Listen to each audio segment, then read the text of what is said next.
तमाशा। रिया को बचपन से ही एक्टिंग का बहुत शौक था। रिया अपने स्कूल और कॉलेज के दिनों में छोटे मोटे नाटक में अभिनय किया करती थी और उसे बहुत सराहा भी जाता था। अरे रिया बेटा, तुमने आगे क्या सोचा है? इस एक्टिंग करियर को आगे कैसे बढ़ाना है? तुम क्या जानो माँ, मैं दर दर भटक कर छोटी मोटी रोल की तलाश किया करती हूँ। इस डायरेक्टर ऑफिस उस डायरेक्टर ऑफिस तक चलते चलते मेरी चप्पल घिस जाती है मेरी माँ, और मेरे हाथ लगती है सिर्फ निराशा ही निराशा। ओ मेरी एक्टिंग की रानी, अपना नाटक बंद कर और मुझे सही सही जवाब दे। कल एक फाइनल ऑडिशन में जाना है माँ, मुझे फिल्मों में रोल मिल सकता है। अगले दिन रिया ऑडिशन के लिए जाती है। वहाँ पर उसे एक हॉरर मूवी में रोल मिल जाता है। रिया की खुशी का ठिकाना नहीं होता। तुम्हारी एक्टिंग बहुत लाजवाब है। हम तुम्हारे साथ और भी फिल्में करना चाहेंगे। बहुत बहुत धन्यवाद सर, मैं पूरा मन लगाकर अपनी बेस्ट एक्टिंग करूंगी। जैसे कि ये एक हॉरर मूवी है, तो हमने इसका सेट शहर से दूर एक पुरानी हवेली में फाइनल किया है। कल हम सभी सेट के लिए निकलेंगे। रिया घर आकर मम्मी को सारी बातें बताती है। ममता रिया के लिए बहुत खुश थी, लेकिन पता नहीं क्यों ममता के दिल में एक अजीब सी घबराहट हो रही थी। रिया अगले दिन शूट के लिए पूरी टीम के साथ पुरानी हवेली के लिए निकल जाती है। हम बस हवेली में पहुंचने ही वाले हैं। उससे पहले मैं सभी को आपका रोल समझा देता हूँ। मैं बहुत नर्वस हूँ, मैं पहली बार इतनी बड़ी फिल्म में काम कर रही हूँ। रिया, तुम्हारा रोल बहुत महत्वपूर्ण है। तुम इस मूवी में महारानी का रोल प्ले कर रही हो। उसके पति महाराज देवदत्त को शक होता है कि महारानी का संबंध उसके महल में काम करने वाले एक नौकर से चल रहा है, जिस वजह से महाराज महारानी को काल कोठरी में बंद कर देते हैं और वहीं पर महारानी की मृत्यु हो जाती है। सभी हवेली तक पहुंच जाते हैं। रिया रेडी होने के लिए अपने कॉस्ट्यूम में चली जाती है, जो कि सच में उस महल की महारानी का कमरा हुआ करता था। इस रोल को रियल टच देने के लिए हमें रियल कॉस्ट्यूम भी इस्तेमाल करना पड़ेगा। पिछली बार जब सेट फाइनल करने के लिए इस हवेली में आई थी, मुझे कुछ पुराने पोशाक भी मिले थे। क्या बात है, फिर तुम वही पोशाक अपनी हीरोइन रिया को दे दो, पूरे सीन में जान आ जाएगी। डिजाइनर डायरेक्टर सुनील के कहे अनुसार महारानी की पोशाक रिया को पहनने को दे देती है। वाह क्या कॉस्ट्यूम है, ऐसा लग रहा है मानो सच में जैसे किसी महारानी का हो।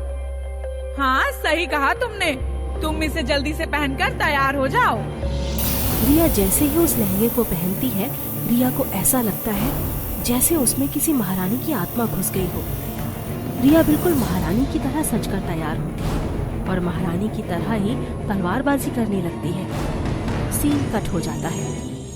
अरे वाह क्या बात है, ऐसा लग रहा है कि जैसे तुम में सच में महारानी की आत्मा घुस आई हो। रिया वहाँ से बिना जवाब दिए उठकर अपने कमरे में चली जाती है। रिया आईने के सामने बैठकर अपने बालों में कंघी कर रही होती है, लेकिन सामने आईने में उसे महारानी की छवि नजर आती है। तभी डिजाइनर कमरे में आती है। रिया पीछे मुड़ती है, लेकिन आईने में उसकी छवि बिल्कुल सामने उसे देख रही होती है। रिया, ये क्या है? तुम्हारे शरीर में जगह जगह से खून निकल रहा है। तुम्हें इतनी चोट कैसे लगी? मुझे नहीं पता। तुम जल्दी से कपड़े बदल कर आ जाओ, मैं तुम्हारी ड्रेसिंग कर देती हूँ। रिया महारानी की पोशाक उतार देती है। उसका सर भारी भारी लग रहा होता है और उसे कुछ भी याद नहीं होता। क्या जबरदस्त एक्टिंग की है तुमने।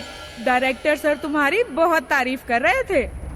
मुझे कुछ याद क्यों नहीं आ रहा, ऐसा लगता है जैसे मैं किसी गहरी नींद से सोकर उठी हूँ। तुम थक गई हो ना, थोड़ी देर आराम कर लो। रिया कमरे में अकेली होती है। वो महारानी की पोशाक ठीक उसके सामने टंगी होती है। रिया अपनी आंख बंद करके सो जाती है। थोड़ी देर बाद अचानक उसकी नींद खुलती है। वो सामने देखती है कि महारानी की पोशाक अपनी जगह पर नहीं है। वो करवट बदलती है, देखती है कि उसके बगल में कोई महारानी की पोशाक पहनकर सो रही है। उसके चेहरे पर बाल होते हैं। कौन हो तुम और इस कमरे में कैसे आई? कोई जवाब ना मिलने पर रिया उसके चेहरे से बाल हटाती है और देखकर बुरी तरह से डर जाती है। महारानी लीलावती, मैंने तो तुम्हारी तस्वीर महल के कॉरिडोर में देखी थी।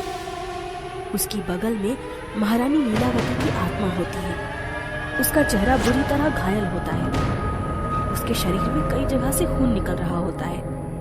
रिया ये देखकर बहुत डर जाती है और वहाँ से भागने की कोशिश करती है। तभी लीलावती रिया का गला दबाते हुए उसे हवा में लटका देती है।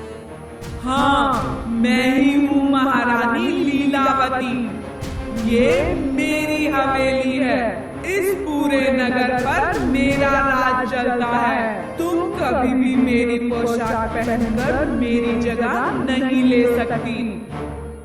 तभी वहाँ पर डिजाइनर आ जाती है और वो रिया को हवा में लटकते हुए देखकर जोर से चिल्लाती है। तभी रिया अपने आप नीचे गिर जाती है। रिया, तुम ठीक तो हो ना? मैंने जो अभी देखा, मुझे अपनी आंखों पर विश्वास ही नहीं हो रहा। महारानी की आत्मा इस हवेली में बसती है। वो हम में से किसी को नहीं छोड़ेंगी।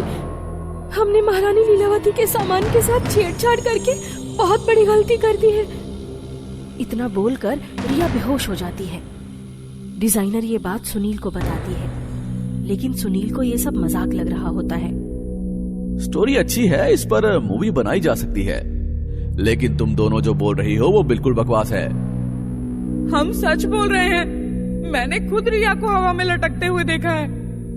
सुनील महारानी की पोशाक को हाथ में लेकर कहता है, तो तुम्हारा कहना है कि इस पोशाक में महारानी की जान बसती है? कहाँ है महारानी? मुझे तो नहीं नजर आ रही। तभी सुनील को लगता है जैसे उसे किसी ने धक्का दिया है। महारानी की आत्मा सभी के सामने आ जाती है। यहाँ हूँ मैं। तुम में से कोई भी बचकर जिंदा नहीं जा पाएगा। लीलावती सुनील का सर ले जाकर दीवार में मार देती है। सुनील की उसी वक्त मौत हो जाती है। डिजाइनर अपनी जान बचाकर भागने लगती है। तभी रिया को होश आता है। महारानी की आत्मा पोशाक में बसती है। कुछ भी करके मुझे इस पोशाक को खत्म करना पड़ेगा। रिया महारानी के कमरे की ओर भागती है और उस पोशाक को लेकर आग लगाने लगती है। तभी वो आत्मा वहाँ आकर रिया को रोकने की कोशिश करती है। तुम उसे खत्म नहीं कर सकती। लीलावती रिया के बाल पकड़कर उसे खींचने लगती है। तभी पीछे से डिजाइनर आकर रिया के हाथ से माचिस लेकर उस महारानी की पोशाक में आग लगा देती है। पोशाक में आग लगते ही महारानी की आत्मा जोरों से चिल्लाने लगती है। उस हवेली की दीवारें एक बार फिर महारानी की चीख से गूंज उठती हैं और अचानक सब कुछ शांत हो जाता है। रिया और डिजाइनर चैन की सांस लेती हैं। प्रिय दर्शकों, हमें पूरी उम्मीद है कि आपको आज की कहानी बहुत पसंद आई होगी। ऐसी कहानियाँ देखने के लिए हमारे चैनल को सब्सक्राइब करें और बेल आइकन का बटन जरूर दबाएं। और हाँ, वीडियो को ज्यादा से ज्यादा शेयर करें और लाइक करना न भूलें। धन्यवाद।